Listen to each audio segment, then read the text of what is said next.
Imagina acompanhar a amizade de dois gênios da literatura ao longo de 25 anos, sabendo que suas vidas terminariam de forma trágica. Uma amizade muito improvável entre duas pessoas completamente diferentes. Uma exibicionista, obcecado pelo corpo, pela beleza e adorava se mostrar ao mundo, e outro tímido, calado, vestido sempre em trajes tradicionais e com uma tristeza profunda. E hoje eu vim aqui falar para vocês sobre cartas entre Kawabata e Mishima de 1945 a 1970. E aqui você vai entender muito sobre essa amizade, de onde ela começou e por que ela começou. A primeira carta aqui é uma carta que Kawabata manda para Mishima, falando sobre a obra dele, que ele tem interesse em ajudá-lo.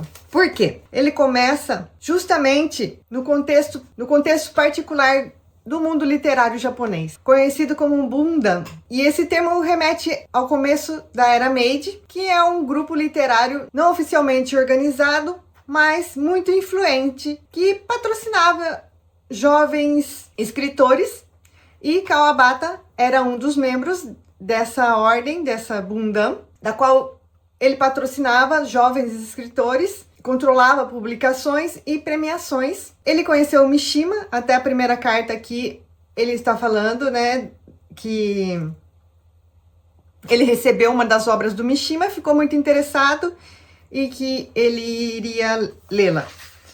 E aí começa uma amizade não só literária, mas também afetiva entre os dois. Kawabata é o mentor de Mishima e ele está sempre escrevendo Mishima em grupos. Aqui tem um grupo que chama Pen Club, que é o Kawabata, ele é um dos membros.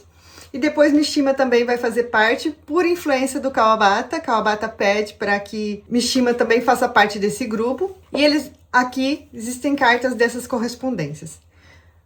Kawabata é sempre discreto, as cartas dele são praticamente bem curtinhas, às vezes só algumas linhas de agradecimento, mas mesmo eles tendo muita amizade, durante 25 anos eles se escreveram, mas ia além, a amizade ia além disso, além de só amizade literária, e além disso era uma amizade afetiva. Aqui Kawabata dá os parabéns para Mishima pelo casamento dele, depois pelo nascimento do primeiro filho, do segundo filho. Tem cartas aqui também falando de jantares que o Mishima convida o Kawabata. Também tem cartas falando que agradecendo, né, pela visita na casa deles. Mishima também fala das mudanças, quando ele muda de casa, vai mudar de casa, que ele se casa, ele conta aqui, numa das cartas, para o Kawabata. As cartas do Mishima são sempre muito mais intensas, muito maiores, cheias de ideias. E Kawabata sempre muito discreto, sempre concordando ou dando conselhos para Mishima. Uma das primeiras cartas aqui, ele fala da vida dele, que o pai dele era muito rigoroso, o pai dele queria que ele fosse advogado, que o pai dele falava que escritor é coisa de gente afeminado.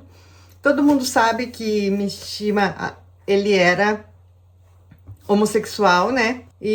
Mas o pai dele não era uma pessoa que entendia isso ou que aceitava isso, né? Então ele queria que o filho dele fosse advogado, que era uma profissão muito mais bem vista, né, do que ser escritor. E o nome do Mishima, eu falo assim, Yukio Mishima, né? Mas o nome dele de nascimento era Kimitake Hiraoka. E ele vai assinar as primeiras cartas que tem aqui, ele vai assinar como Kimitake Hiraoka. E depois de algumas cartas você já vê que a assinatura está Yukio Mishima. E essa mudança foi porque ele praticamente desiste da faculdade, porque ele começa a escrever, né, com a ajuda do Yasunari Kawabata. Ele começa a entrar mais no mundo literário, que é o que realmente ele quer e o que realmente importa para ele.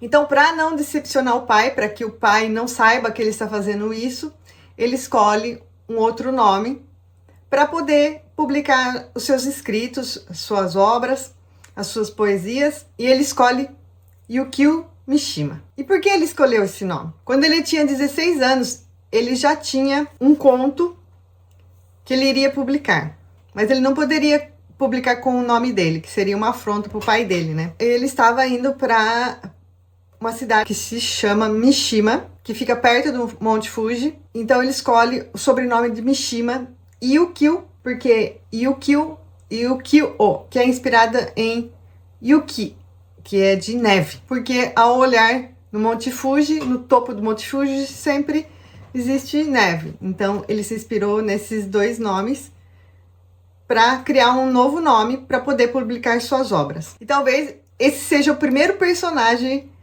que Mitake Hiraoka criou, que foi o Mishima, que deixou de ser um menino frágil e doente para se tornar um homem guerreiro e forte. Talvez essa seja o seu melhor personagem, a criação de Yukio Mishima. Aqui também você vai encontrar o Mishima falando das suas primeiras obras, Confissão de uma Máscara, que é a primeira obra mais famosa do Mishima, que é a sua autobiografia, e ele comenta isso aqui com o Kawabata, que ele vai começar a escrever. Fala também das traduções, fala também das viagens que ele faz para os Estados Unidos, para divulgar o seu livro em inglês, que agora está sendo traduzido. Fala dos tradutores, umas fofocas que eles não gostam de tal tradutor, que eles preferem tal tradutor, que eles têm as críticas deles, que eles acham que as traduções não são bem feitas por um tal tradutor aqui, que ele vai citar o nome. E eles têm essas fofocas também, falando mal de alguns tradutores, de alguns artistas e de algumas editoras. Vocês vão ver essas pequenas fofocas aqui, mas são bem poucas as fofocas mesmo. E tem também uma curiosidade que eu não sabia, que eu fiquei impressionada quando eu comecei a ler. Deixa eu achar aqui para vocês verem, vou mostrar aqui. Vocês estão vendo que está cheio de marcação, né?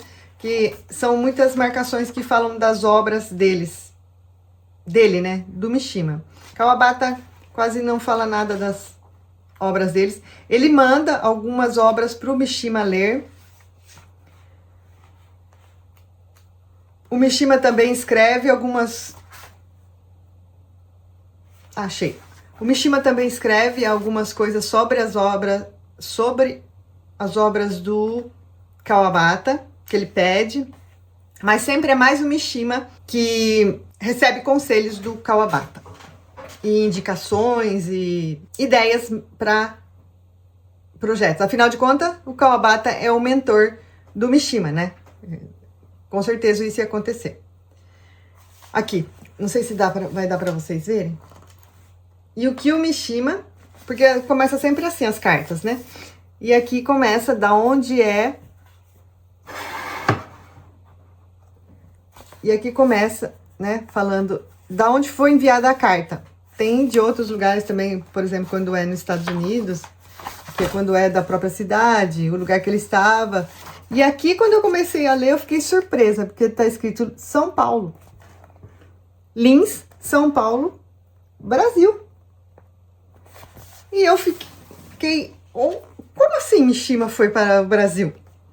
E ele foi lá para... Vou ler a parte aqui, eu acho que é mais fácil de explicar.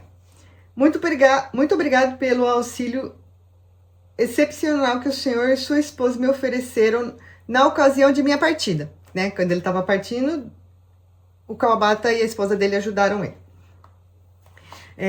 Estou escrevendo esta carta agora da fazenda de Toshihiko. Ai, eu tô sem óculos, gente, por isso que eu não tô enxergando direito. Tarama. Aí embaixo, aqui no rodapé, tá explicando. Toshihiko Tarama, neto do imperador Meiji, o qual imigrou para o Brasil em 1947.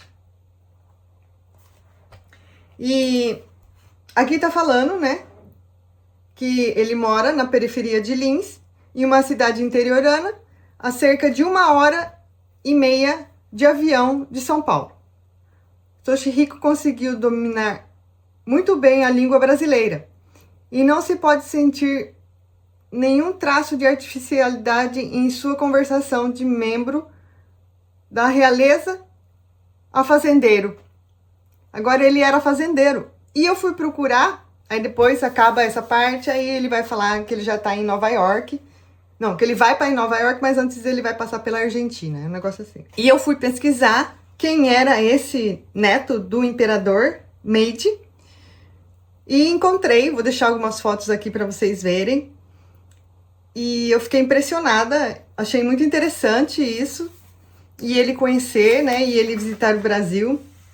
Tem uma parte aqui também que ele foi para a Argentina. Ó, aqui ele fala mais um pedaço de São Paulo.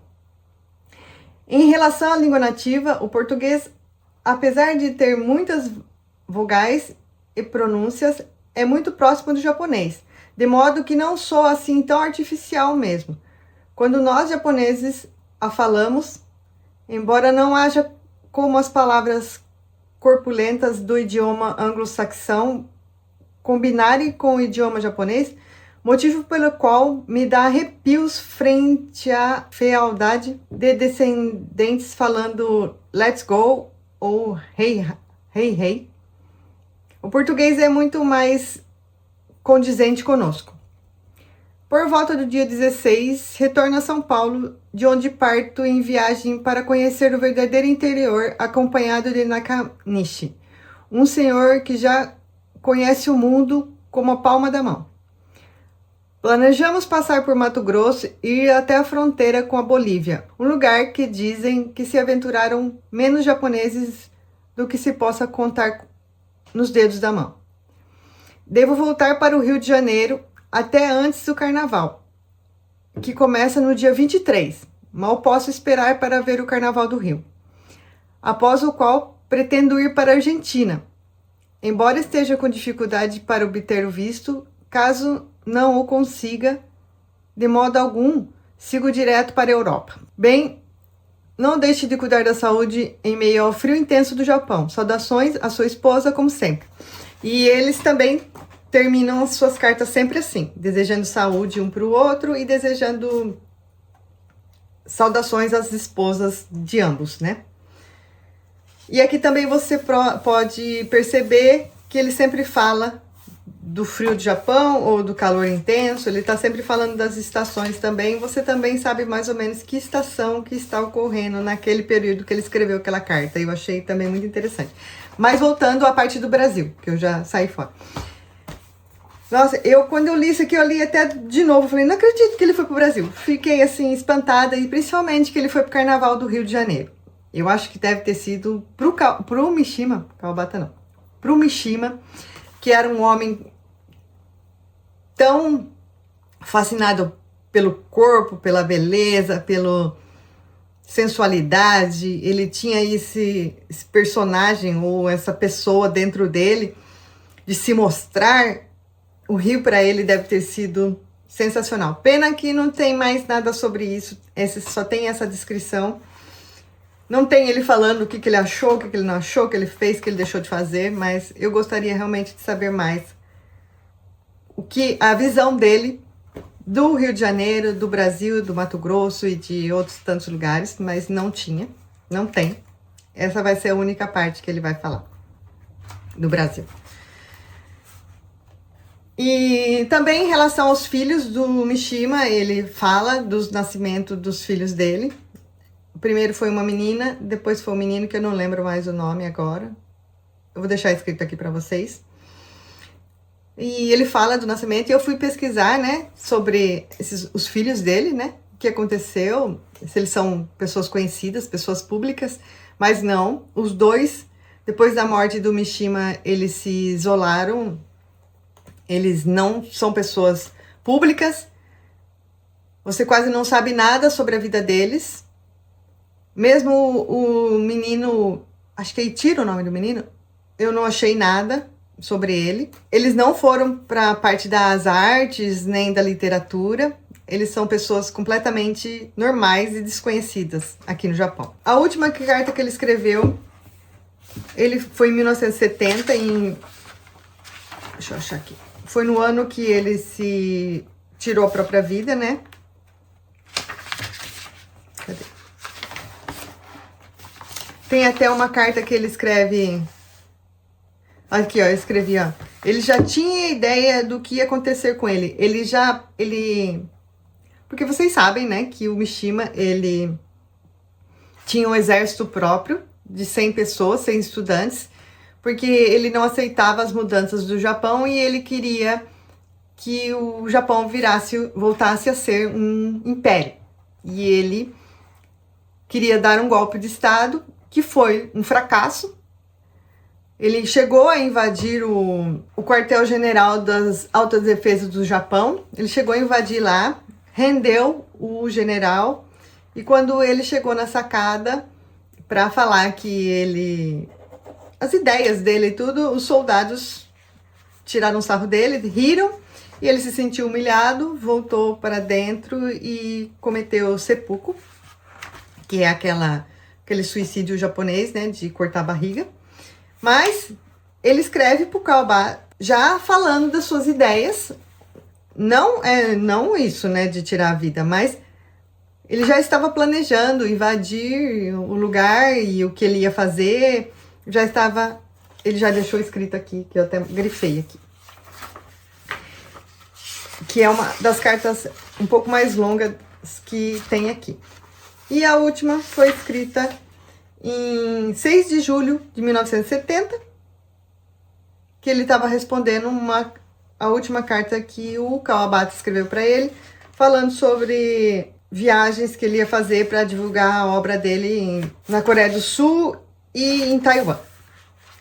E no final aqui tem a carta que ele escreveu para o Kawabata sobre o Prêmio Nobel. Kawabata foi o primeiro japonês a receber o Prêmio Nobel de Literatura em 1968. E o Mishima escreve uma carta falando sobre o recebimento do prêmio. Depois, no final, aqui você vai ter o pós-fácil, que vai falar da vida dos dois e da obra. E o que eu achei interessante também, que aqui, bem no final do livro, tem Yasunari Kawabata e Yukio Mishima e a trajetória, um pequeno resumo da trajetória da vida deles até a morte dos dois. Quando Mishima se suicidou, Kawabata foi o primeiro a chegar no local e dizem que ele ficou muito impressionado, muito chocado com a cena, né, com a perda do amigo. E 2 anos depois, Kawabata também se suicida. E aqui tem falando como foi esse dia, aqui no final. Vocês podem ler. E as homenagens que os dois tiveram após as suas mortes, onde seus corpos foram velados. E tá tudo aqui escrito aqui. E é bem interessante, se vocês gostam de ler cartas sobre autores, principalmente autores que eu gosto muito, eu gosto de saber, gosto de ler cartas, gosto de ler diários, porque eu acho que daí, quando você vai ler a obra, eu acho que ela fica muito mais, ela cresce muito mais, você parece que entende porque o autor estava escrevendo aquela obra, em que o período que ele escreveu aquela obra, que ele estava pensando, eu acho que é muito mais interessante, fica muito mais interessante depois você ler as obras do autor. Eu gosto muito de Kawabata, mas eu gosto mais da literatura de Mishima, do Mishima. Não que da Kawabata não me interesse, claro, me interessa muito, mas eu gosto mais, gosto, né, do Mishima. Principalmente Confissões de uma Máscara, para mim, é um livro incrível, sensacional. Eu acho que ele se mostra ali muito. Eu acho que ele estava protegido ali pelo personagem, realmente, Mishima. Não era o Kimitake que escreveu aquele livro. Foi realmente o Mishima. E pretendo reler Confissões de uma Máscara. Espero que vocês também se interessem em ler as cartas deles. Aqui eu falei um pouquinho só, mas eles também vão escrever sobre outros autores, sobre prêmios, sobre sentimentos deles que eles estão sentindo. Muito mais Mishima, né, do que Kawabata.